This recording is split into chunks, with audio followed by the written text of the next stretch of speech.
నమస్తే. పెళ్లి బాగా జరిగింది. కొడుకు అమెరికాలో ఉంటారా? అమెరికాలో ఉంటాడన్నా. పెళ్లి వాళ్ళు వచ్చింది సార్. ఓకే, ఎక్కడ దిగారు? మేము ధర్మశివ బిల్డింగ్ లో దిగిన ఉన్నా. మన మేనభవనాన్ని మనం రావడం జరిగింది. సంతోషం. దిగినందుకు.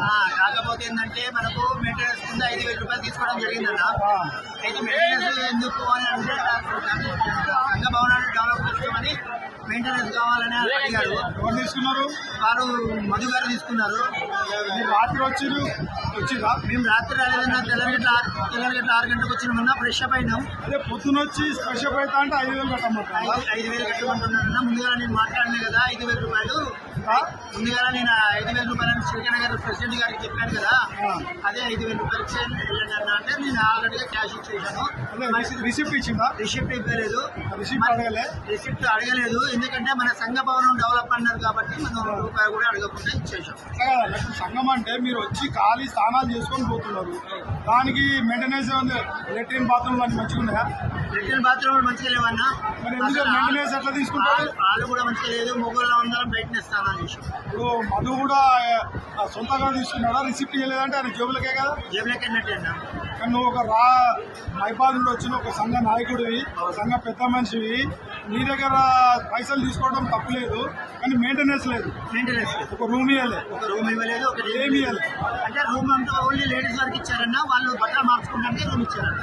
రూమ్ అంటే మీరు స్నానాలు చేసుకోవడానికే 5,000 తీసుకున్నాం. 5,000 తీసుకున్నాం. రిసిప్ట్ ఇవ్వలేదు. రిసిప్ట్ అడుగు రావడం జరిగింది. సంతోషం. మనం వేరు సంఘం పవన్ గుర్తుపెట్టుకొని మీకు ఉన్నది, ఇప్పుడు నువ్వు ఉన్నది ఇచ్చిన 5,000 లేని వాళ్ళు బీదోళ్ళు వస్తే సంఘంలో ఉండాలంటే ఎట్లనే?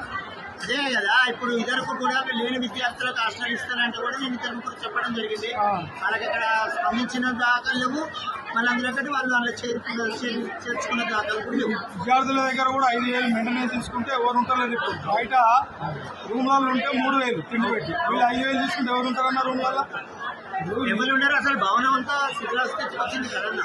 మరి ఇట్లా వీళ్ళు సంఘం ఎలక్షన్ పెట్టకుండా ఇట్లా ఏం చేస్తారు? పద్ధతి ఏంటన్నది కులం పెద్దలు పద్ధతి ఏంటంటే ఇప్పుడు పిల్లలు పోటీ పడుతున్నారు అని అంటున్నారు. అసలు పోటీ పడేటోళ్ళు ఎవరు, చేసేటోళ్ళు ఎవరు? సంఘాన్ని డెవలప్ చేయడానికి ముందు కంకణం కట్టుకొని వచ్చి ముందుకు వచ్చిన వాళ్ళకు వీళ్ళు జరగారు. ఇంకోటి కానీ అయితే ఇంకోటి నేను చెప్పేదంటే, గతంలో క్యాస్ట్ సర్టిఫికేట్, ఇన్కమ్ సర్టిఫికేట్ గురించి 5,000 1,100 తీసుకున్నారు.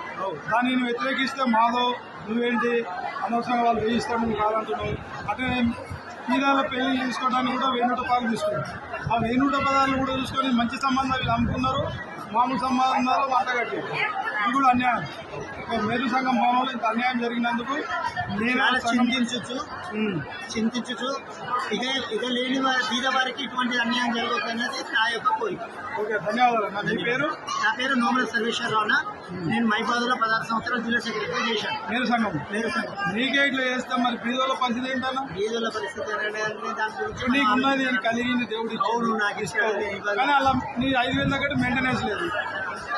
అదే మైబాద్ మేర సంఘ భవనంలో కూడా నేను 30 గజాల జాగా ఇచ్చాను. నీ సొంత. నా సొంత. ఓకే అన్న, thank you. Thank you very much అన్న.